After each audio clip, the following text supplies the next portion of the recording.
It was barely 7:45 a.m. when Leah Thompson stepped off the school bus and adjusted the straps of her faded canvas backpack. The early Texas sun was already beginning to climb, casting long shadows across the cracked sidewalk outside Maple Glen High School, nestled just outside the bustling city of Austin. Leah paused for a moment, standing still at the curb as the doors of the bus hissed closed behind her. Around her, teenagers filtered into the building in packs, laughing, pushing, calling each other's names across the parking lot. But Leah walked alone. This was her fourth school in 3 years. She knew the drill. Keep quiet, don't stand out, don't get attached. Make it through the semester and pray for some kind of stability that never really came. Leah wasn't shy. She was just exhausted. Exhausted from explaining why she didn't have the same last name as her dad. Exhausted from pretending not to hear whispers when people saw her skin color and his didn't match. Exhausted from starting over again and again. She inhaled deeply, trying to shake the tight knot in her chest. Today was just another day to survive. That was her only goal. As she made her way through the front courtyard, Leah noticed the way groups formed naturally. Cheerleaders with perfectly curled ponytails, guys tossing footballs in varsity jackets, and quieter kids hugging the walls with their earbuds in. But no one noticed her. Not really. And that was exactly how she wanted it. Until she passed him. He was leaning against a row of lockers just inside the main hallway. Chase Walker. Tall, charismatic, that careless kind of good-looking that made teachers give second chances and girls laugh too loudly at jokes that weren't even funny. He wore confidence like a tailored suit, his arms slung around a football, his lips curled into a smirk as he held court with his usual pack of hangers-on. Leah didn't look directly at him. She didn't need to. She'd seen enough of his type in every school she'd been to. The untouchables. Boys who ruled the cafeteria like it was their kingdom, whose teasing wasn't just tolerated, but encouraged. She moved to walk past, eyes down, pace steady. That's when it happened. A sharp bump to her shoulder, harder than necessary. Her balance wobbled and the contents of her folder slipped out onto the floor in a fan of loose-leaf paper. Her breath caught, not from pain, but from the familiar embarrassment that flushed through her skin like heat. A few heads turned, then quickly turned away. "Oh," a voice said behind her, mock innocent, smooth. "My bad, didn't see you there." She didn't need to look to know it was him. Leah crouched down calmly, gathering her papers without a word. Silence was her armor. Always had been. But Chase wasn't used to being ignored. "Hey," he said again, stepping in closer, his voice laced with amusement and something sharper underneath. "You deaf or just rude?" Leah stood up, papers in hand. She turned to face him for the first time. Chase stood with his head cocked slightly, lips still curled, but his eyes narrowed just a fraction when he saw her expression. No fear, just quiet, measured stillness. "I asked you a question," he added louder now, making sure everyone within earshot could hear him. Leah's voice came low and even. "I heard you." She made no move to elaborate, no apology, no nervous smile. That clearly irritated him. "You're gonna regret ignoring me," he said, his smirk twitching into something meaner. Leah tilted her head, met his gaze without blinking, and replied, "Not as much as you'll regret finding out who I am." Chase's eyebrows lifted, just slightly. He hadn't expected that. Leah didn't wait for him to answer.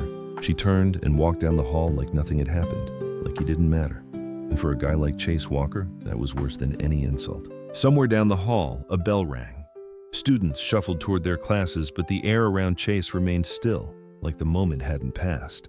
His friends chuckled nervously, unsure whether to joke or stay silent. He just stared after her. He didn't know her name, but now he was determined to find out. If this story resonates with you, don't forget to subscribe, like, and share your thoughts in the comments. Your support helps us keep telling stories that matter. Leah sat in the back corner of the classroom, her chair slightly angled away from the others, as if the position might shield her from the noise and attention that buzzed around her. The room buzzed with quiet chatter, pens tapping, sneaker soles scraping against the tile floor, but she stayed tucked behind her open notebook, eyes lowered, thoughts carefully folded inside her mind. She didn't talk much, never had really, not unless there was something worth saying. And here, in a school where alliances were already carved in stone and reputations handed out by lunchtime, Leah had nothing to prove. She wasn't here to make friends. She was here to survive. again. At lunch, she picked the farthest table from the cafeteria commotion. One seat, one tray, no eye contact. She ate slow, as if time might pass more gently if she didn't rush. She noticed everything, though. The glances, the curiosity, the way people whispered her name without ever asking it. And then there was Chase. After their first encounter, he didn't come at her like a hurricane. No, he was smarter than that, or maybe more calculated. The next day, as she walked to her locker, someone accidentally bumped into her, sending her math book clattering to the ground. She didn't even look up, just bent down, picked it up, and moved on. But she knew. The voice that muttered a fake apology was the same one from the hallway the day before. Chase wasn't letting it go. In English class, when she raised her hand to answer a question, just once, he chuckled under his breath and said, "Didn't think she could speak." Laughter followed, not because it was funny, but because it was easier than silence. Leah didn't respond. She didn't turn red or cry or lash out. She just kept taking notes. That unsettled him more than anything. Each time she didn't react, it was like throwing a punch and finding nothing to hit. He started getting more creative, slipping fake notes under her desk, dropping gum wrappers near her chair, walking by and knocking her books off the corner of her desk with a flick of his finger. Always subtle, always just enough to humiliate, but never enough to get caught. But Leah remained a wall, not cold, just still. And slowly, other students began to notice. It wasn't just that Chase was picking on someone, it was who he was picking on. A girl who didn't seem to care, who didn't seem afraid, whose silence didn't read like weakness, but something else entirely. A few teachers caught on, a glance at Chase here, a warning glance there, but nothing stuck. He was too careful, too practiced, and besides, who would question Chase Walker, star quarterback, donor's son, homecoming favorite? Still, the whispers grew, not about Leah, but about him. One afternoon, Leah headed out of the school building, her earbuds in but the music off. It was a habit, a way to hear what people said when they thought you weren't listening.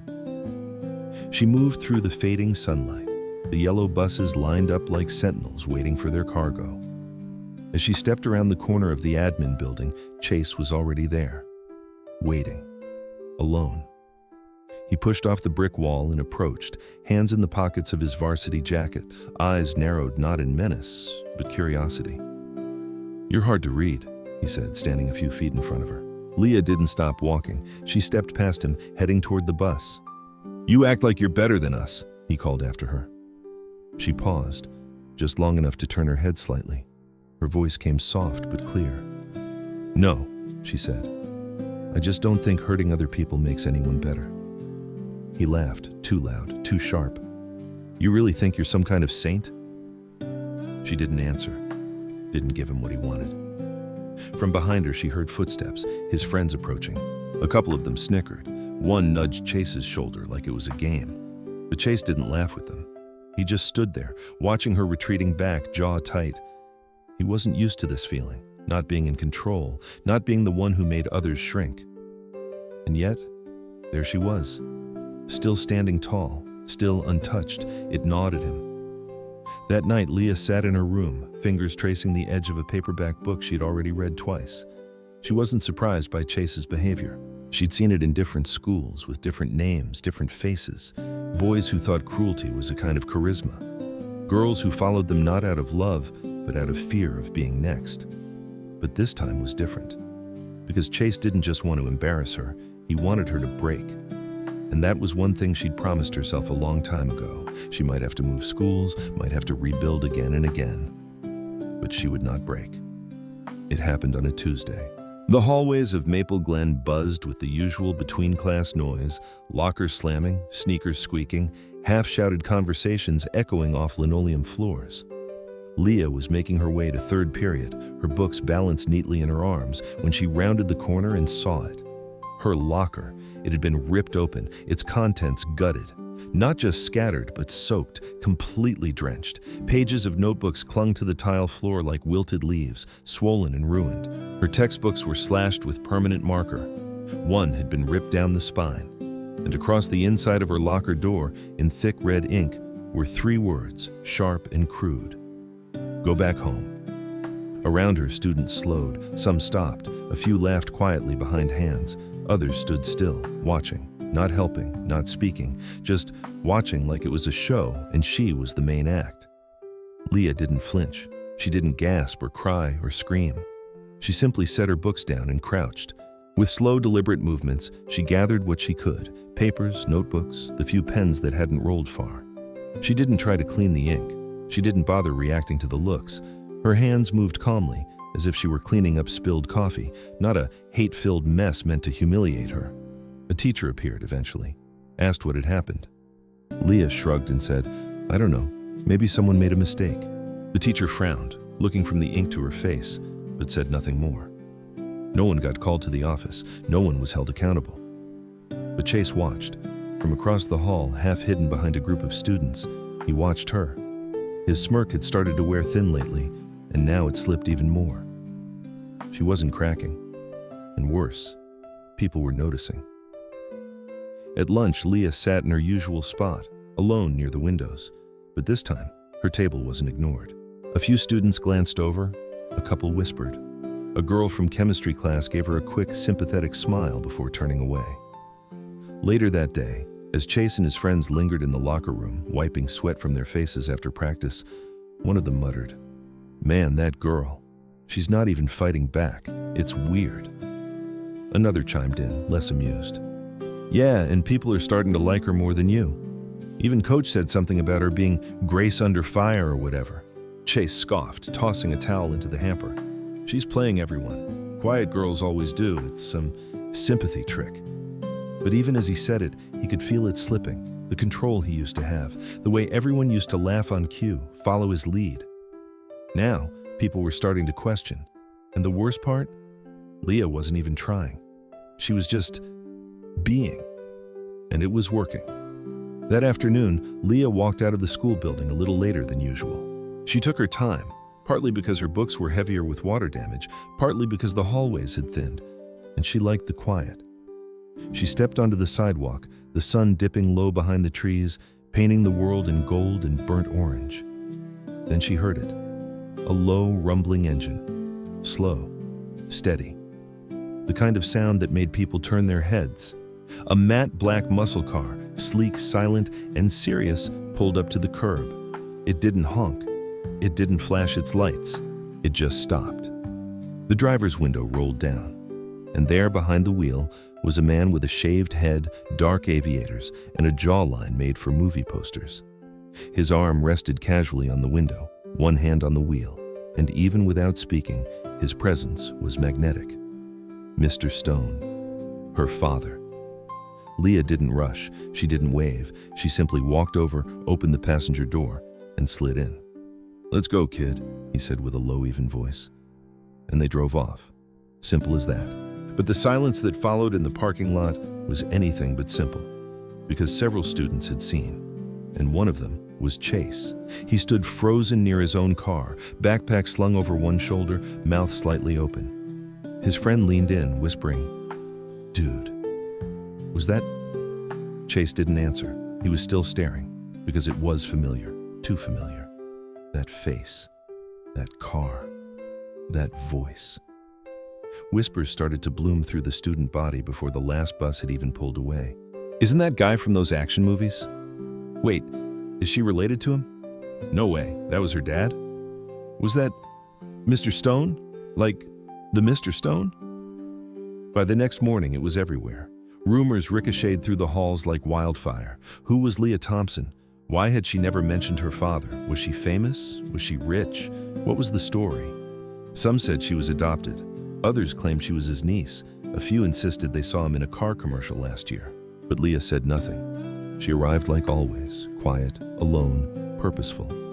And now, the same silence that had once made her invisible, made her powerful. She didn't confirm anything. She didn't deny anything.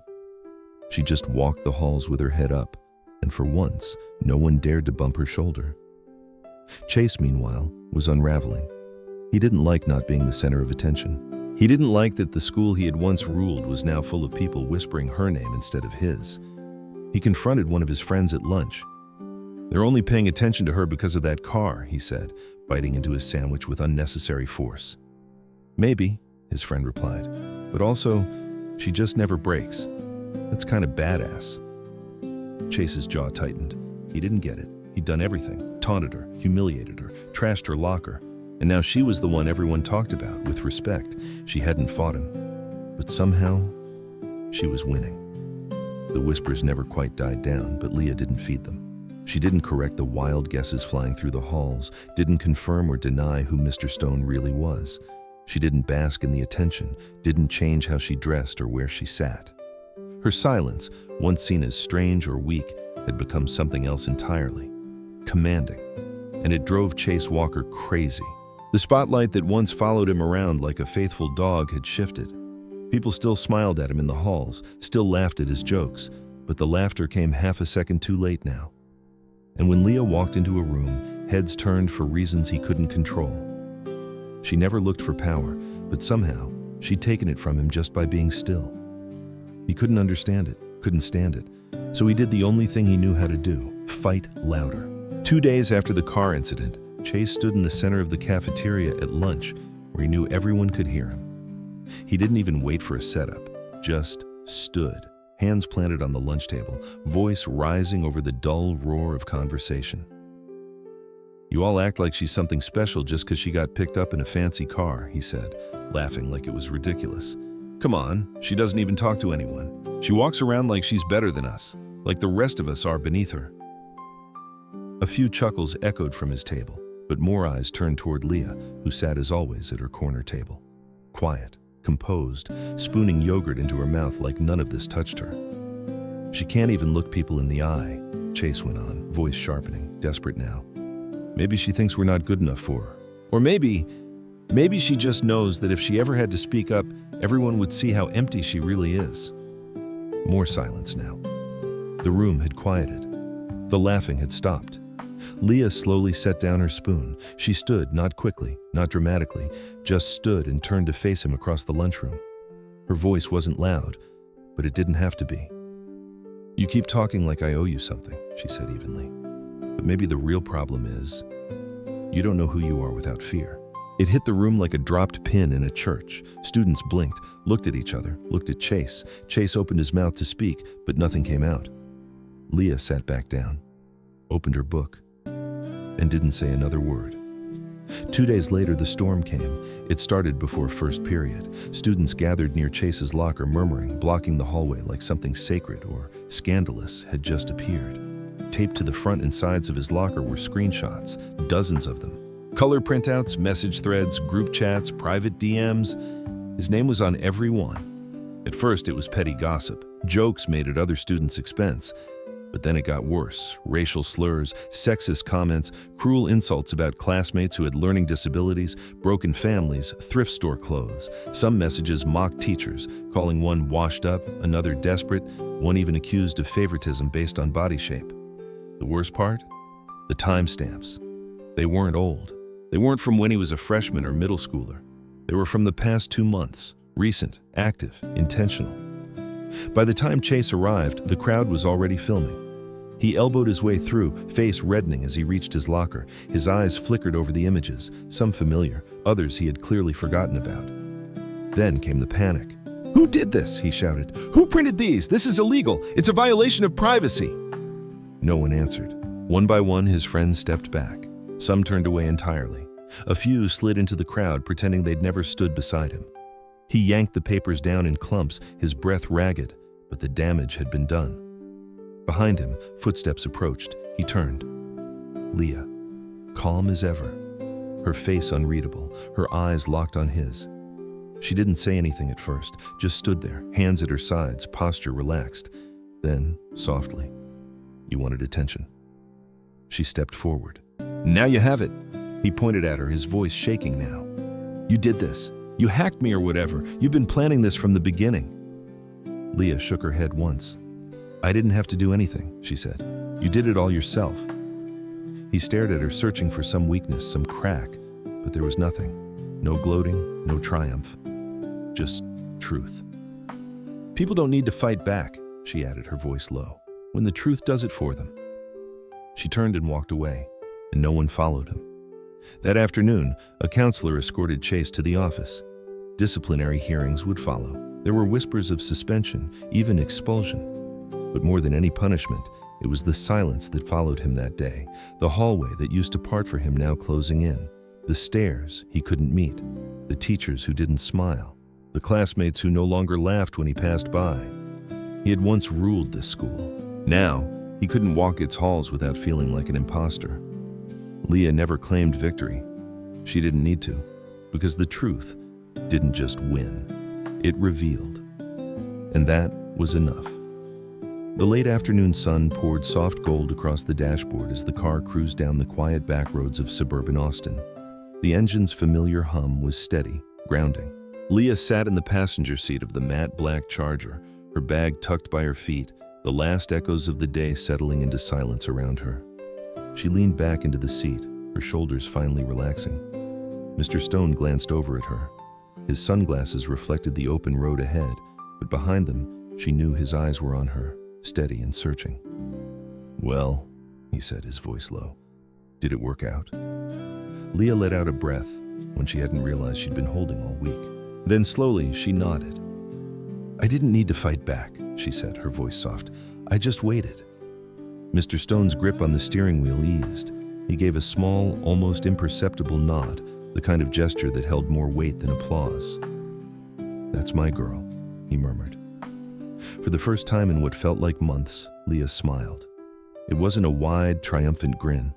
It was quiet, real. A smile born not of victory over someone else, but of peace within herself.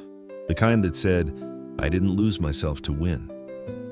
They pulled into their driveway a few minutes later.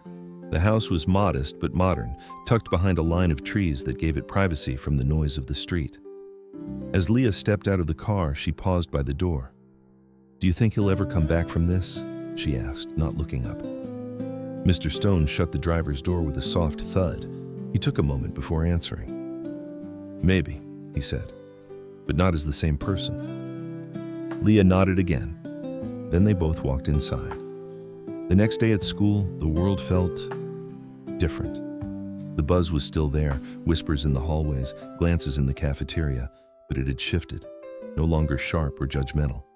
Now it felt like awareness, like people were paying attention in a new way. Chase Walker was at school, technically. He showed up, sat in class. But the boy who used to strut down the corridors like they were his kingdom was gone. He walked with hunched shoulders now, earbuds always in, eyes fixed on the floor. The cafeteria table where he and his crew once held court sat half empty. A few stragglers stayed, but even they seemed more like observers than followers now. No one challenged him, no one mocked him. Worse, no one cared. Leah walked past that same table just before lunch, tray in hand. Chase didn't look up. She didn't stop. Some students nodded as she passed. A few whispered, "Hey, Leah," or offered quiet smiles. She returned some of them, not all, but she didn't sit with them. She still sat alone, by choice this time, not because she was afraid, not because she was invisible, but because she liked the view from the quiet. There was power in that, and peace. It wasn't that she had become popular overnight. That wasn't what she wanted. She didn't need followers. What she'd earned was something better, respect. And she had earned it not by yelling, not by proving anyone wrong, not by striking back. She had earned it by being steady, by being patient, by letting the truth speak louder than rage ever could. Later that day in the library, she overheard two students whispering in the stacks. They didn't see her at first. "I used to think she was stuck up," one girl said. "But honestly, I don't think I could have handled all that and stayed that calm." "I know," the other replied.